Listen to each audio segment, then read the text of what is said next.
The Toronto Maple Leafs are back in the playoffs for the 9th consecutive year. In years past, heartbreak is the only thing they've known in the playoffs. In the previous 8 years, they've won just one playoff series, although that playoff series was the first one they've won since 2004. However, seeing constant struggles of getting out the first round, they decided it was time for a change of scenery in the offseason. Away with free-flowing East-West hockey, time to embrace the gritty North-South hockey that's built more for playoffs. Even with the coaching change, the core five still remain intact. Austin Matthews, Mitch Marner, William Nylander, John Tavares, and Morgan Rielly. Marner survived off-season trade speculations and continues to show that he's one of the best right wingers in the league, with elite two-way play every night, even showing it in the Four Nations face-off. Matthews, despite not coming close to his goal totals from last year, remains one of the most lethal shooters on the ice and one of the most gifted scorers of his generation. Nylander has a penchant for showing up at the clutch in the playoffs,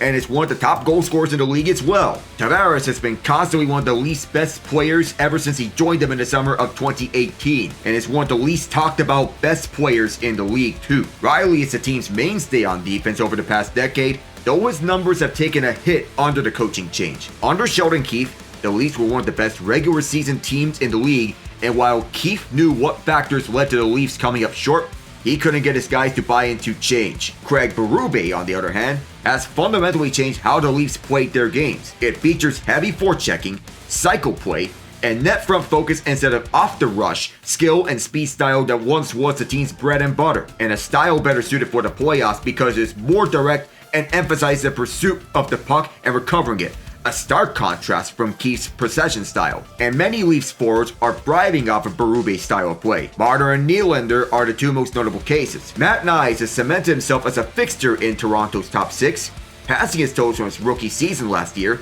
and finding his success mostly on the top line next to Matthews and Marner. Bobby McMann and Max Domi complement one another on the third line, where both are very active on the forecheck to get scoring chances. Nick Robertson, despite previously requesting a trade off Toronto, has stuck around and recaptured scoring touch while playing on the third line next to McMann and Domi. While Max Pacioretty doesn't exactly fit the style, he's been serviceable on the second line and the middle six as long as injuries don't catch up to him. But he helps on a team that is still one of the best offenses in the league with an elite power play. The four core is rounded out with Scott Laughton, David Kampf, Pontus Holmberg, Calle Jarnkrok, and Steven Lorentz, who have all helped out on the bottom six. Jarnkrok just returned after a lingering injury resulted in him undergoing groin and sports hernia surgeries in mid-November. When healthy, he sees consistent penalty kill usage as a bottom six option. Same case with Laughton, as he's excellent on faceoffs and on penalty kills, and plays for another team with similar style as John Tortorella's. Kampf is similarly solid on faceoffs as Laughton is, and can slot into the fourth line when healthy. Holmberg and Lorentz have seen extended looks on the bottom six. Holmberg is better suited on the wing, though he's a defensive-minded option, while Lorentz is a heavy hitter. The major changes have came on the defensive side of the puck. While Keefe has a track meet style of play, Berube has a commitment to the defensive side of the puck, and his system bodes well for defensemen who play physically. Brad Treliving's remodeling of the defensive core fits well with Berube's style. There are a lot of similarities with this year's defensive core on the Leafs to the one on the St. Louis Blues that won the Stanley Cup in 2019 under Berube. The majority of the defensemen are big and physical shot blockers and are defensively oriented. Among the core include Keefe holdover Simon Benoit and Jake McCabe, who form a shutdown pairing on the third defensive pair, and the Queen things up at that front of crease. Adding on to them are free agent signings Chris Tanev and Oliver Ekman-Larsson. Tanev has alternated defensive pairings, but is the old guard that has been one of the best shutdown defensemen in the league, relentlessly blocking shots no matter where he is. Ekman-Larsson plays a balanced two-way style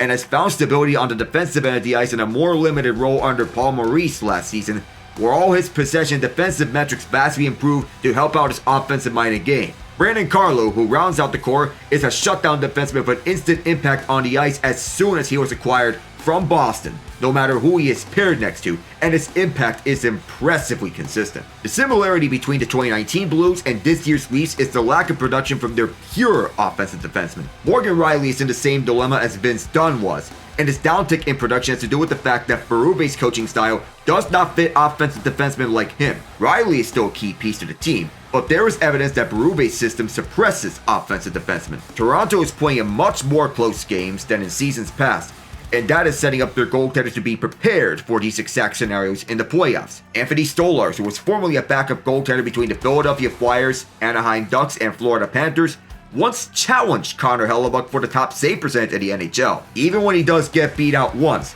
he can keep games low scoring. Initially, he was supposed to be a tandem netminder, but he solidified his spot as the team's starting goaltender for the playoffs. Joseph Woll, despite being on and off, is good insurance in the case Stolarz is injured or has a bad game. The one thing there's no explanation for is the curse of Harold Ballard. No logical explanation or stat can explain the curse that continues to haunt them for 57 years and counting. The fact of the matter is, they need to kill their playoff demons. Recent playoff problems are not to do with team defense, but rather that the scoring is dried up. The change of style has made them more prepared for playoff hockey. That style makes teams uncomfortable because it's a more grueling style, but if they were to make a deep run, they need their goaltending to continue to be good, continue playing well defensively, and the best players have to continue creating scoring chances not only for themselves, but for their teammates, and also in the most dangerous areas of the ice, which means the slot and right in front of the crease. The playoffs rarely have any track meets,